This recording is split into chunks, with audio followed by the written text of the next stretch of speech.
ठीक है। उसके बाद हमने आपको पढ़ाया था कि झूले की गति दौलनी गति है और घड़ी के सुई की गति आवर्ती गति। बोलो न रे।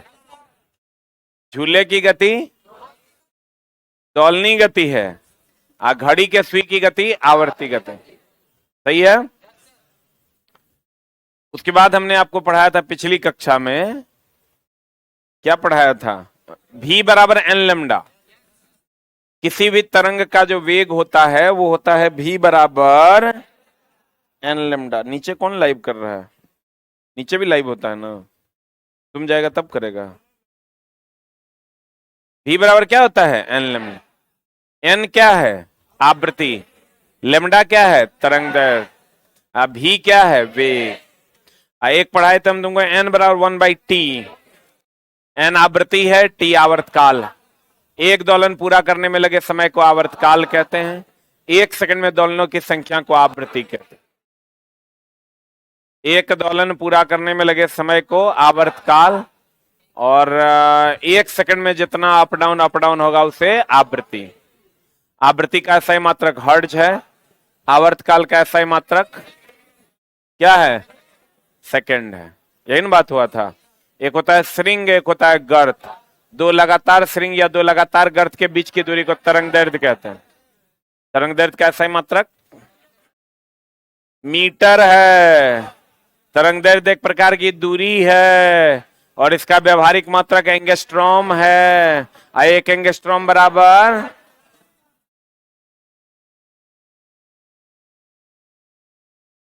बोलो, एक एंगस्ट्रॉम बराबर कितना? एक एंगस्ट्रॉम बराबर कितना? इतना आश्चर्य से बोलती है ना कि एकदम लग जाता है कि नहीं ये आ रहा है। अरे दानवों, पढ़ने पे कंसंट्रेट करो। ये लोग खाली चुगली करने का काम करते हैं, पढ़ना नहीं है। चुगली करती है ना रे।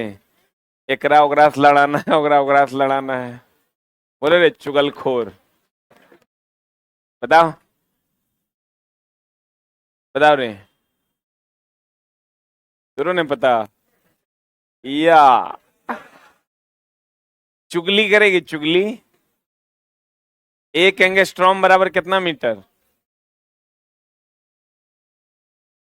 बोले रे। ए, उठा दें, खड़ा करके छोड़ दें पूरा क्लास? हम कह रहे हैं तो अपना लिख रही है, कोची लिख रही है। जब पढ़ा रहे हैं तो पढ़ नहीं रही है। बताओ जल्दी, एक एंगस्ट्रॉम बराबर कितना मीटर? 10 के पावर -10 मीटर। बता तुम, तरंग दैर्घ्य का मात्रक क्या है? SI मात्रक। हाँ अभी तुरंत बताए हैं। 10⁻।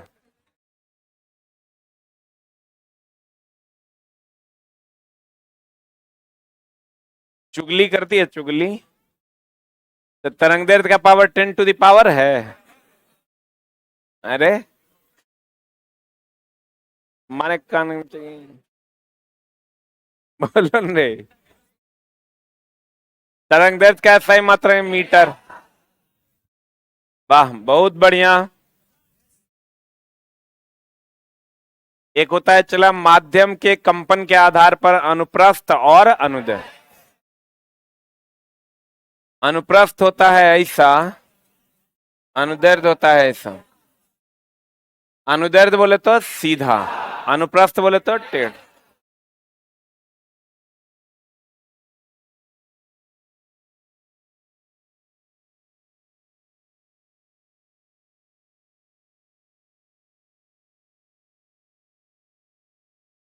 अनुप्रस्थ, अनुदैर्घ्य। इंग्लिश में कहते हैं इसको ट्रांसवर्स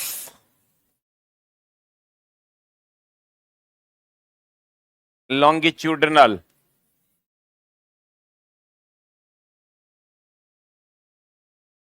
ठीक ना? ट्रांसवर्स वेव और लॉन्गिट्यूडनल वेव। अनुप्रस्थ तरंग जो होगा चला ये ऐसा होगा।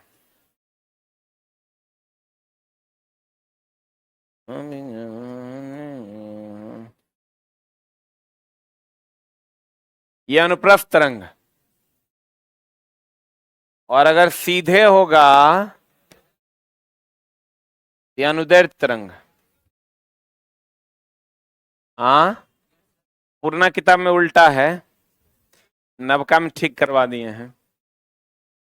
अनुप्रस्थ तरंग में श्रृंग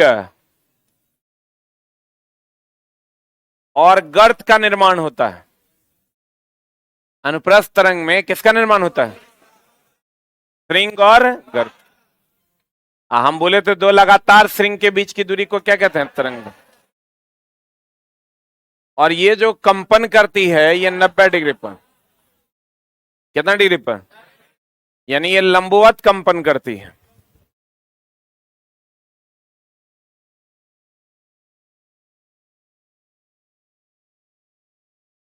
लंबवत कंपन करती है, और ये 0 डिग्री पर कंपन करती है। 0 डिग्री पर मतलब समानांतर। कैसा रे चला? समानांतर कंपन करती है। ध्वनि तरंग जो है वो अनुदैर्ध्य है। ध्वनि तरंग को छोड़ के जितना भी है, ध्वनि को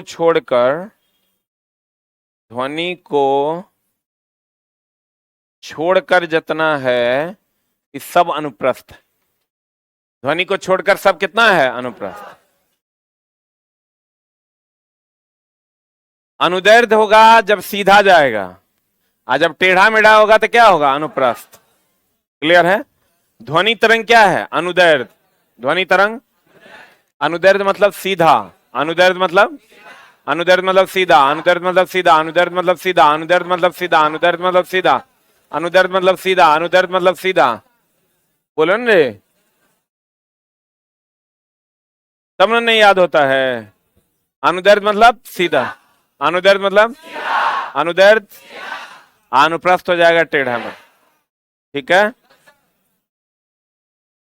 ये जो ध्वनि तरंग है, तो ध्वनि तरंग संपीड़न और विरलन के कारण आगे बढ़ती है। हम आगे क्लियर करेंगे इसको, पहले तो इसको देख लीजिए। ये अनुप्रस्थ तरंग और अनुदैर्ध्य तरंग। अनुप्रस्थ तरंग, अनुप्रस्थ तरंग मतलब टेढ़ा मेढ़ा की सीधा, वह तरंग जिसमें माध्यम के कण तरंग चलने की दिशा के लंबवत कंपन करता है। कितना डिग्री पर कंपन करते हैं? अनुप्रस्थ तरंग कहलाता है जैसे जल की सतह पर उत्पन्न तरंगें, वो टेढ़ी मेढ़ी होती है कि सीधी? अनुप्रस्थ हुआ कि अनुदैर्ध्य? रस्सी को झटका देंगे, अनुप्रस्थ ना। अनुप्रस्थ तरंग में श्रृंग और गर्त का निर्माण होता है। इस श्रृंग हो गया आई गर्त। दो पास पास वाले श्रृंग या दो पास पास वाले गर्तों के बीच की दूरी को, ये जो दो पास पास वाले श्रृंग या दो पास पास वाले जो गर्त हैं उसके बीच की दूरी को क्या कहते हैं? तरंग। अनुदैर्ध्य तरंग वह तरंग जिसमें माध्यम के कण तरंग के चलने की दिशा में समानांतर कंपन करते हैं, उन्हें अनुदैर्ध्य तरंग कहते हैं। जैसे स्प्रिंग देखे हो, स्प्रिंग को ऐसे दबा दो, दबा के छोड़ दोगे तो ये ऐसे ऐसे करेगा कि अप डाउन करेगा? अप डाउन करेगा, सीधा करेगा। जैसे स्प्रिंग की का कंपन या ध्वनि तरंग, ये सब क्या है? अनुदैर्ध्य के अनुप्रस्थ। अनुदैर्ध्य तरंग हम बोले थे संपीड़न और विरलन। जैसे इसको ऐसे दबा दोगे फिर छोड़ दोगे तो ऐसे ऐसे करेगा तो ये संपीड़ित हुआ, विरलित हुआ, संपीड़ित हुआ, विरलित हुआ। देखो, संपीड़न विरलन, संपीड़न विरलन के कारण आगे बढ़ती है। कौन तरंग? अनुदैर्ध्य। देखो, ये संपीड़न है और फिर इधर क्या हो गया? विरलन। संपीड़न मतलब दब जाना, और विरलित होना मतलब अलग हो जाना। अब यांत्रिक तरंगे हम बोले थे चला कि ध्वनि तरंग दो प्रकार का, दोलन के आधार पर, दोलन के आधार पर तरंग कितने प्रकार का? दो प्रकार का। कौन कौन? उसके बाद माध्यम के आधार पर दो प्रकार का, एगो यांत्रिक एगो विद्युत चुम्बकीय, है ना? अब यांत्रिक तरंग क्या है? तरंग के प्रकार हैं दो। एक है चला यांत्रिक तरंग,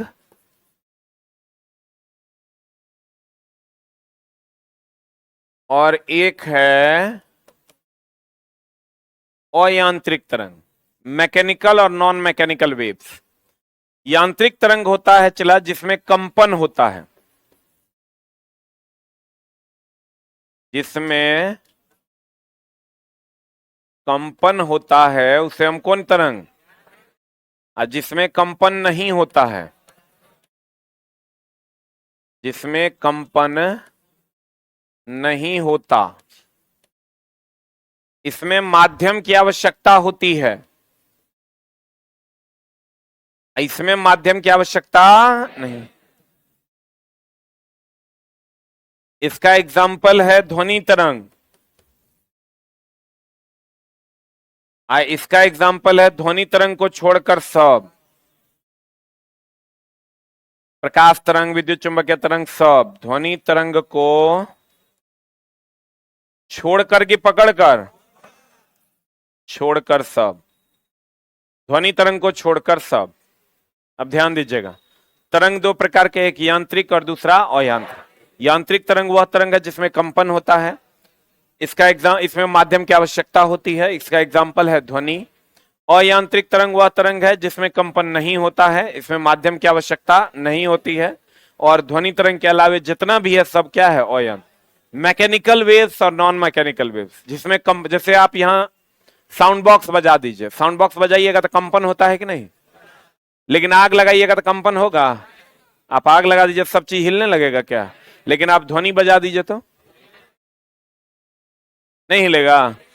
कोनो गाना आप बजा दीजिए तो गाना जैसे बजाइएगा हिलने लगेगा, नहीं हिलेगा।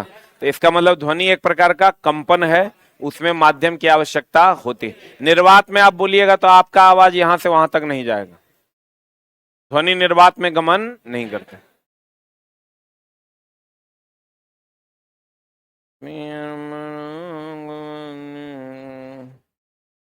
एक चीज और ध्यान रखिएगा चला जी, कि जो हम लोग कहते हैं ना अनुदैर्ध अनुप्रस्थ,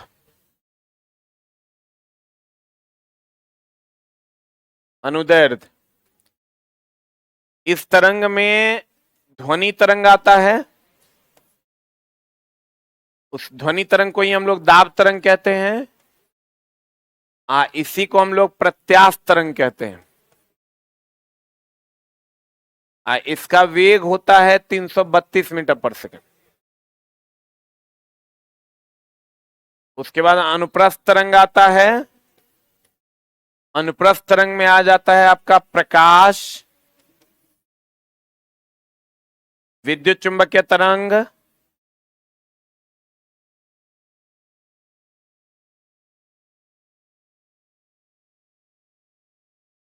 ऊष्मीय विकिरण, विद्युत धारा, और इस सब का वेग होता है 3 × 10⁸ मीटर पर सेकंड। जल्दी से लिख लीजिए।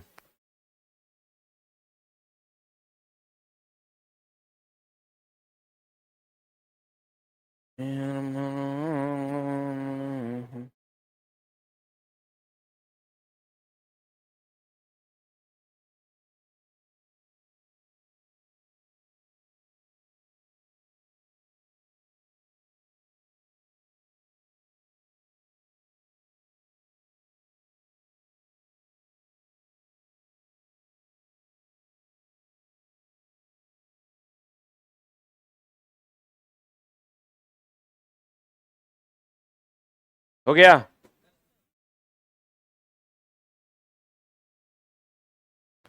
हट जाएं।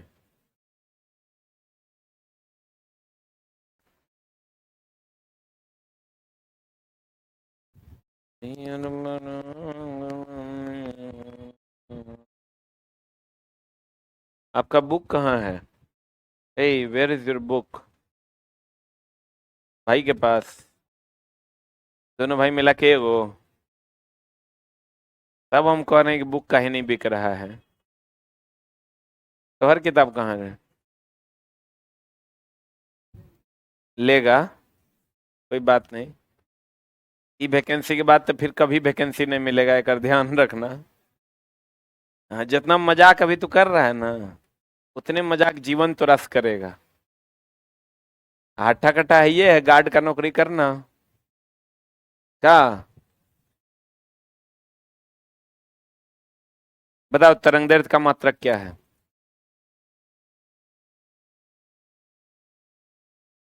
पढ़ने पे ध्यान दो, जेब बोरा में। हो गया? अरे हुआ। अनुदैर्ध्य तरंग, ध्वनि तरंग, दाब तरंग, प्रत्यास्थ तरंग 332 मीटर पर सेकंड। अनुप्रस्थ तरंग, प्रकाश, विद्युत चुंबकीय तरंग, ऊष्मीय विकिरण और विद्युत धारा, इस सबका वेग कितना? 3 × 10⁻8। अब आते हैं चला यांत्रिक तरंग और अयांत्रिक तरंग। यांत्रिक तरंग कहते हैं वे तरंगे जिनके संचरण के लिए माध्यम की आवश्यकता है कि नहीं है? अब बताओ, स्प्रिंग की तरंगे यांत्रिक है? अरे स्प्रिंग चाहिए ना। पानी की तरंगे, पानी चाहिए ना, तो यांत्रिक या अयांत्रिक? हाँ, वाह। कहता जल की तरंगे, ध्वनि तरंगे, स्प्रिंग की तरंगे, इस सब में माध्यम की आवश्यकता होती है।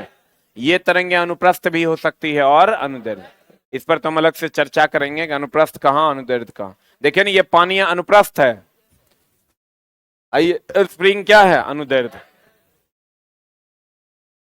प्रत्यास्थता तथा जड़त्व के कारण यांत्रिक तरंगों को किसी माध्यम में संचरण संभव है।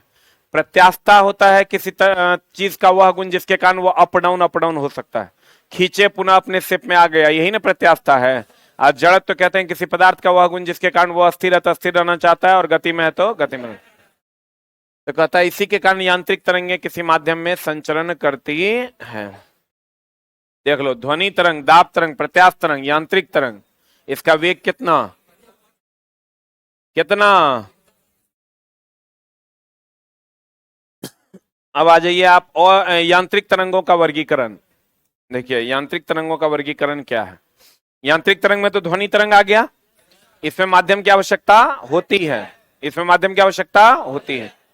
अब यांत्रिक तरंग में अगर ध्वनि तरंग आ गया दोस्त मेरे, तो देखो 20 हर्ज से 20,000 हर्ज,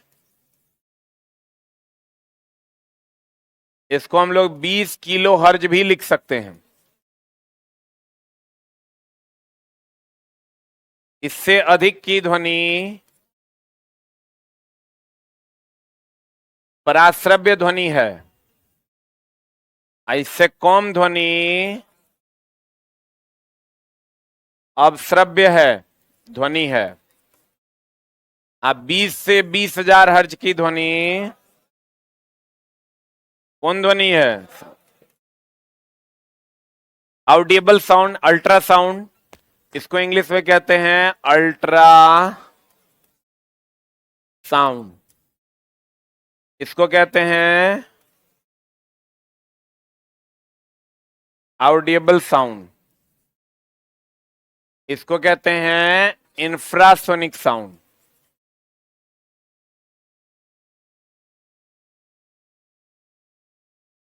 बीस हर्ज से कम की ध्वनि इंफ्रासोनिक साउंड, 20,000 हर्ज से अधिक अल्ट्रासाउंड पराश्रव्य ध्वनि, और 20 से 20,000 हर्ज की ध्वनि श्रव्य ध्वनि। हम लोगों के लिए, किसके लिए? मनुष्य के लिए। मनुष्य चला 20 हर्ज से कम सुनता है, कुत्ता, बिल्ली और सांप ये 20 हर्ज से कम सुन लेता है। और 20,000 हर्ज से अधिक की ध्वनि में अगर हम आते हैं, जैसे हम लोग कहते हैं चला किसी 5 किलोग्राम चावल, 7 किलोग्राम चावल, तो 7 किलोग्राम चावल ज्यादा है कि कम है? वैसे ही जितना ज्यादा हर्ज होगा ध्वनि उतना ही ज्यादा अधिक होगा।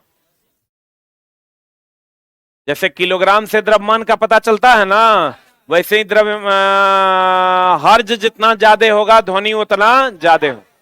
तो चला 20,000 हर्ज से अधिक की ध्वनि को कौन ध्वनि कहते हैं? पराश्रव्य। 20 हर्ज से कम अवश्रव्य, 20 से 20,000 श्रव्य। इधर जो होता है 20,000 हर्ज से अधिक, ये चमगादड़, डॉल्फिन,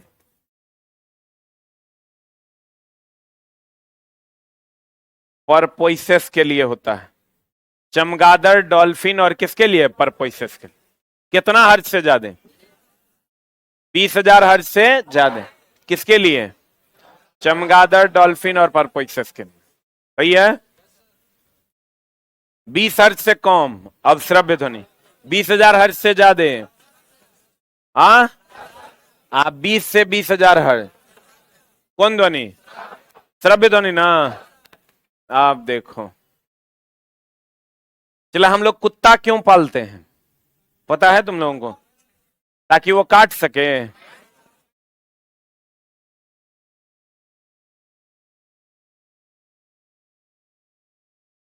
हम लोग कुत्ता इसलिए पालते हैं कि 20 हर्ट्ज से अधिक हम लोग सुनते हैं, ये 20 हर्ट्ज से कम सुनता है। भूकंप कभी आया हुआ देखे हैं? हाँ, सुने हैं कि नहीं? कितने लोग भूकंप सुने हैं अपने जीवन काल में? सुने हैं। Very good. भूकंप की ध्वनि जो है चला 20 हर्ट्ज से कम होती है। इसको कुत्ता जो होगा वही सुन सकता है। अब देख लो तुम कुत्ता है कि नहीं है। अगर तुम भूकंप सुना है तो तुम क्या है? क्या है रे? एक मिनट, 20 हर्ट्ज से कम की ध्वनि भूकंप की ध्वनि होती है, इसे मनुष्य नहीं सुन सकता। अगर भूकंप आएगा ना तो देखना कुत्ता जो है भागने लगेगा, आने वाला होगा उससे पहले वो भागने लगेगा, क्योंकि उसको कंपन सुनाई देता है। 20 हर्ट्ज से कम क्या ध्वनि सुनाई देता है। हृदय की ध्वनि कभी सुने हैं? अगर सुने हैं तो आप कुत्ता हैं। हृदय की ध्वनि भी 20 हर्ट्ज से कम होती है। एक दूसरे की हृदय की ध्वनि आप नहीं सुन सकते, एकदम कान लगा के ऐसे दीजिएगा तब मारेगा धक धक धक। कितना से कम? 20 हर्ट्ज से कम। अब देखिए होता क्या है, आप मान लीजिए कि घर के मालिक हैं, आपने कुत्ता पाल रखा है, तो आप आराम से सुतल रहिएगा, या मान लीजिए आप पेपर पढ़ रहे हैं, ऐसे कुत्ता सुतल है, आई दीवार के उस साइड से कोई जाएगा तो आपको नहीं पता चलेगा, लेकिन कुतवा को पता चल जाएगा, क्योंकि वो 20 हर्ट्ज से कम सुनने लगता है। तो जैसे कुतवा को पता चलेगा कि उधर से कोई जा रहा है, मारेगा बू बू, क्योंकि वो 20 हर्ट्ज से कम को क्या कर लेता है? सुन लेता है। तो आप कहिएगा सर तो सांप भी तो पाल सकते हैं, वो भी तो सुन लेता है। तो सांप पालिएगा, चला जाए, उसको पता चल जाएगा कि कोई आया है, तो काट के कहेगा तुम जाओ ऊपर। तो तुम कहेगा बिल्ली भी तो पाल सकते हैं, बिल्ली सिर्फ आपको जगाएगा, मोहल्ला को नहीं जगाएगा। कुत्ता पूरा मोहल्ला को जगा देगा, मरते मरते वगैरह मार दिया करेगा, इतना जोर से करेगा कि पूरा मोहल्ला जग जाएगा। ठीक है। और इसीलिए हम लोग क्या पालते हैं? कुत्ता पालते हैं। कुत्ता कम भी सुनता है और ज्यादा भी सुन लेता है। बोलो न रे। अच्छा एक बात बताओ, हम धीरे से केकरो कहेंगे जी सुनती हो, तो ई बात अगर वो सुन लेती है तो जोर से कहेंगे तो नहीं सुनेगी। अरे जी सुनती हो तो यो सुन लेगी। तो जे कम सुनेगा वो ज्यादा सुन लेगा, लेकिन जे ऊंचा सुनता है वो नीचे नहीं सुनेगा। जैसे तुम भैंस को बोलो,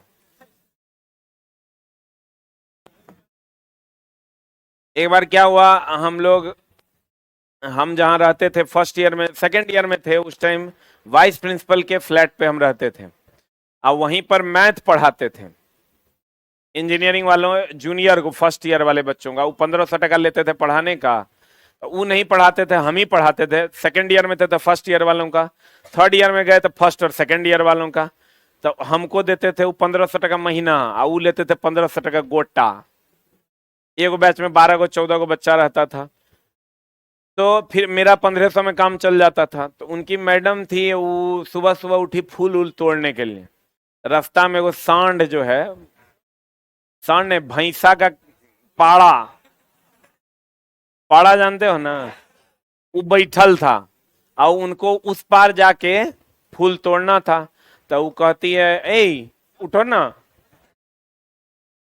लड़की लोग तो ऐसा ही ना बोलती है, लड़की लोग देख ले कोई कितनों हाथी कहने रोके, हे उठना, कैसे बैठल है। हाथी वैसे में उठेगा? भैंसा को तुम कहोगे कि इतना गलत कर रहा है, रास्ते पे बैठ गया है, उठो ना, नहीं उठेगा वो, एकदम नहीं उठेगा। उसको चाहिए 20,000 हर्ट्ज से अधिक की ध्वनि, तो ऊ कहती है किसे ऊ कर दिया है, रास्ते पे बैठ गया, उठो ना। आऊ कहता है तो इसलिए क्योंकि वो सुन ही नहीं रहा था। हम लोग नहीं कहते भैंस है साला सुनवे नहीं करता है। तो उसके बाद हमको लग गया कि 20,000 हर्ट्ज से ज्यादा की ध्वनि सुन लेगा, तो हम गए अब बोले हट उठ, तुरंत जो है वो उठ के भागा। तो लड़की लोग का चला आवाज थोड़ा अलग होता है, लड़का का आवाज थोड़ा अलग होता है। जैसे हम लोग गए थे एक बार गुपचुप खाने, कॉलेज के बाहर बिकता था, मेरा मकान मालिक का गुपचुप का दुकान था। तो जब लास्ट में हम गए थे, थर्ड फोर्थ ईयर में थे, तो वाइस प्रिंसिपल के यहाँ छोड़ दिए। उम्मा कसम बहुत भर दिन हमसे पढ़वाते रहता था, काम करवाते था, मेरा पढ़ाई डिस्टर्ब रहता था, तो छोड़ दिए। तो फिर वो बगले में रूम लिए, वो मेरा मकान मालिक जो है गुपचुप का दुकान खोल लेते हुए था। तो गए हम लोग गुपचुप खाने, 3-4 गो दोस्त, पहले से वहां 2-3 गो लड़की गुपचुप खा रही थी। तो लड़की लोग गुपचुप थोड़ा ज्यादा खाती है, लेकिन तो गए हम लोग खाने, तो वो लड़की ना थोड़ा कॉलेज में भी ज्यादा ओवर एक्टिंग करती थी। जैसे एगो नहीं होता ओवर एक्टिंग का दुकान, पढ़ना लिखना साफे 3 पेपर में बैक लगल है, लेकिन ऐसे ऐसे अपना बाल दे रही है। तो हम गए ना हम लोग खाने, तो गुपचुप वाला जो मसाला दिया वो थोड़ा कड़वा था। तो पहले गुपचुप उसी को दिया, तो वो ऐसे खाई, तो कहती कितना कड़वा है। वो लोग का तो एगो अजब नौटंकीन रहता है, जैसे कड़वा लगा तो हम लोग मर्द आदमी क्या कहते हैं, हम लोग कहते हैं जी कड़वा है तो ना मसाला कम करो। आओ कहते ए कितना कड़वा है। हमला साला कड़वा है तो कह देना कि कड़वा है तनिक कम करो। एक कथक करने का क्या जरूरत है। तो चला, उसकी आवाज की तीव्रता अलग होती है, हमारी आवाज की तीव्रता अलग होती है, उस पर हम लोग आगे बात करेंगे। लेकिन चला, जो अब जैसे चमगादड़ तुरा काट लेगा, क्या काट लेगा, चमगादड़ काट लेगा, तुम उसको कहोगे ऐसे काट लिया ना, तुम उसको कहे जी छोड़ दो ना, नहीं छोड़ेगा।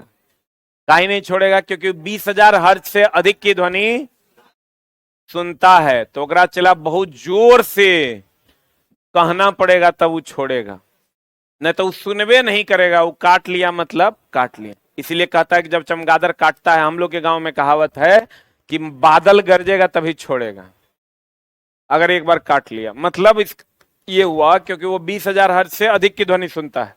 अब कुछ लोग सोच रहे होंगे परपोइसस क्या है, हमारे यहाँ नहीं पाया जाता, लेकिन एक जीव होता है जो अधिक उच्च ध्वनि सुन पाता है। डॉल्फिन भी अधिक उच्च ध्वनि सुन पाता है, और डॉल्फिन तो खैर इसको जनरेट भी करता है। चमगादड़ देखना अनहरिये में उड़ लेता है, उड़ता है ना, इस पर भी हम लोग विचार करने वाले हैं।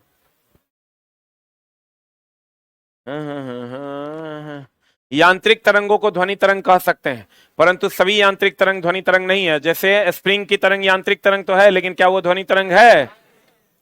ध्वनि नहीं सुना जा सकता है। इसी आधार पर इन्हें 3 वर्गों में बांटा गया है।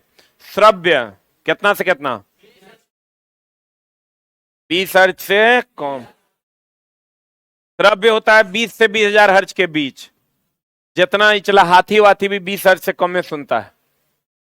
कहते हैं जिन यांत्रिक तरंगों की आवृत्ति 20 हर्ट्ज से 20,000 हर्ट्ज, यानी 20,000 हर्ट्ज को हम 20 किलो हर्ट्ज लिख सकते हैं, तक होती है, इन्हें श्रव्य ध्वनि कहते हैं, और यह मनुष्य द्वारा सुना जा सकता है। अपश्रव्य ध्वनि, अपश्रव्य ध्वनि कितना, 20 हर्ट्ज से कम, बोलन रे, इंफ्रासोनिक साउंड। जिन यांत्रिक तरंगों की आवृत्ति 20 हर्ट्ज से कम होती है, उन्हें मनुष्यों द्वारा नहीं सुना जा सकता। ये कैसी ध्वनि है, कैसी ध्वनि है, अपश्रव्य ध्वनि है। और कहते हैं अपश्रव्य तरंगे बड़े बड़े ध्वनि स्रोत वस्तुओं द्वारा उत्पन्न की जाती है, जैसे भूकंप के समय पृथ्वी पर उत्पन्न ध्वनि तरंगी क्या है, अपश्रव्य है कि पराश्रव्य है? अब हृदय का धड़कन अपश्रव्य। अपश्रव्य तरंगे कुत्ता, आइसला ब्लैक कोबरा है, कुत्ता, बिल्ली, सांप, कछुआ, इत्यादि जंतुओं द्वारा सुना जा सकता है। हृदय की ध्वनि भी क्या है? अपश्रव्य है, इसको आप सुन नहीं सकते। बहुत एकदम कान लगाइएगा तब सुनाई देगा। पराश्रव्य ध्वनि, ये 20 किलो हर्ज यानी 20,000 हर्ज से अधिक आवृत्ति वाली ध्वनि तरंग है को पराश्रव्य तरंग कहते हैं। यह भी मनुष्य द्वारा नहीं सुना जा सकता। देखिए, पराश्रव्य ध्वनि बोले तो अल्ट्रासाउंड, पराश्रव्य ध्वनि बोले तो आप लोग अल्ट्रासाउंड करवाए हैं? के करवाए? हाथ खड़ा करो। अल्ट्रासाउंड जो होता है चला, बहुत सारे चीजों के लिए होता है। धिया पुता की जांच के लिए भी होता है, पथरी के जांच के लिए होता है, बोलो रे, जैसे गर्भ धारण हुआ है कि नहीं हुआ है इसकी जांच के लिए होता है, पथरी की जांच के लिए होता है। अल्ट्रासाउंड, साउंड एक प्रकार का कंपन है। साउंड एक प्रकार का क्या है? साउंड एक प्रकार का, साउंड एक प्रकार का, साउंड साउंड साउंड साउंड कंपन है। ध्वनि एक प्रकार का क्या है? कंपन। तो अब तुम समझो 20,000 हर्ट्ज से ज्यादा की ध्वनि होगा तो कितना ज्यादा ध्वनि होगा? तो वो तो और ज्यादा सुनाई देना चाहिए, लेकिन हमारे कान का ही विशेषता है कि हम लोग ज्यादा सुनते, 20,000 हर्ट्ज से ज्यादा की ध्वनि हम लोग सुनते नहीं। आप कहिएगा तो ये चला किस किस चीज में इसका उपयोग है? अल्ट्रासाउंड पहले जनरेट कैसे हुआ? तो एक गॉल्टन नाम का वैज्ञानिक था। क्या वैज्ञानिक का नाम था चला? ये पगलवा सीटीए बजा के 20,000 हर्ट्ज जनरेट कर दिया था। सीटी बजा के, होगा लुच्चा लफुआ। गॉल्टन नाम का वैज्ञानिक जो है सीटी बजाकर 20,000 हर्ट्ज से ज्यादा की ध्वनि उत्पन्न कर दिया। लेकिन बताओ, अब धिया पुता की जांच करना, सीटी बजा के नहीं है ना होगा? अब पता चला केकरो पेट में धिया पुता है कि नहीं, पू नहीं होगा, गड़बड़ा जाएगा। केकरो पथरी है कि नहीं, पू होगा। इसके लिए फिर वैज्ञानिकों ने एक नया प्रभाव खोज डाला जिसका नाम है पीजो इलेक्ट्रिक इफेक्ट। अल्ट्रा, कभी चला नहीं देखता है, लिखल रहता है हर जगह अल्ट्रासाउंड सेंटर। तो पहले क्या होता था चला, अगर पेट में पथरी उथरी है ना तो चिरिए के पता चलता था। जैसे पहले अगर आप कहिएगा कि हमको यहां दर्द है, तो दर्द है तो कहेगा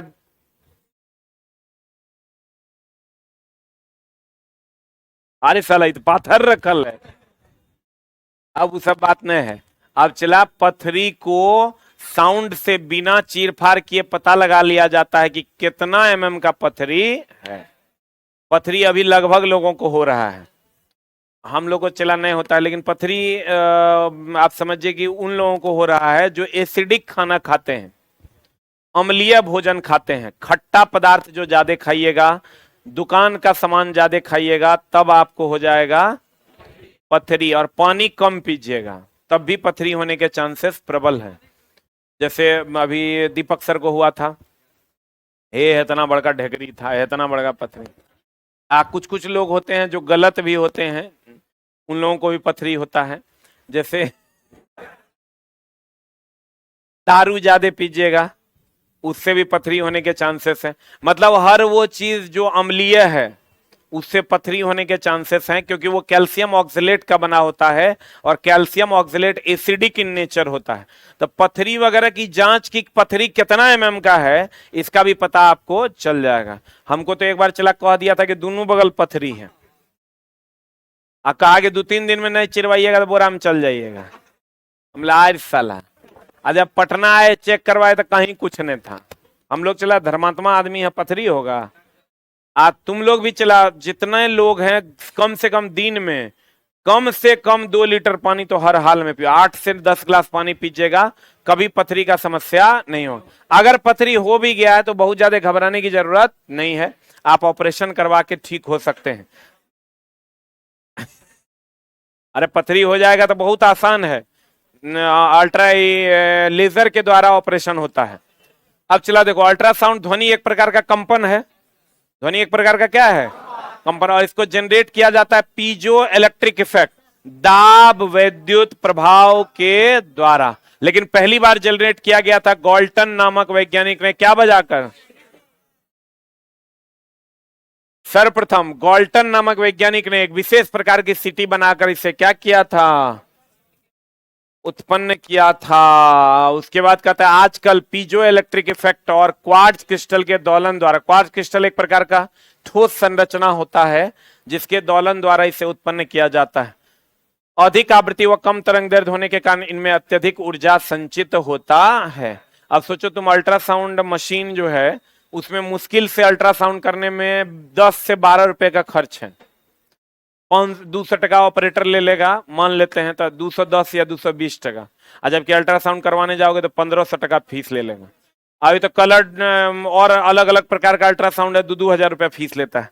2000 में अब समझ लो डॉक्टरी का 1000 रहता है, 1000 उसका रहता है, बाकी उसमें रेंट वेंट जो भी वो देता है। जबकि अगर सही तरीके से सरकारी में जाके करवाओगे हमको लगता है 200-250 रुपया में सरकारी में अल्ट्रासाउंड हो जाता है। लेकिन नंबर तो आएगा 6 महीना बाद।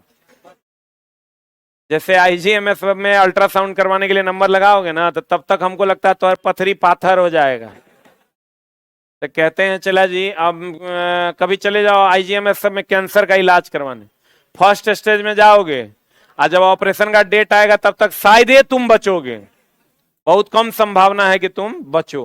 तो कहते हैं इसमें अत्यधिक ऊर्जा संचित होता है। अब पहली बार जनरेट हुआ था, किसने किया था? गॉल्टन नामक वैज्ञानिक ने। क्या बजाकर? सीटी बजाकर। अभी जनरेट किया जाता है पीजो इलेक्ट्रिक इफेक्ट के द्वारा। 20 हर्ट्ज से कम होगा तो अवश्रव्य, 20,000 हर्ट्ज से ज्यादा होगा पराश्रव्य, 20 से 20,000 हर्ट्ज होगा श्रव्य। सही है?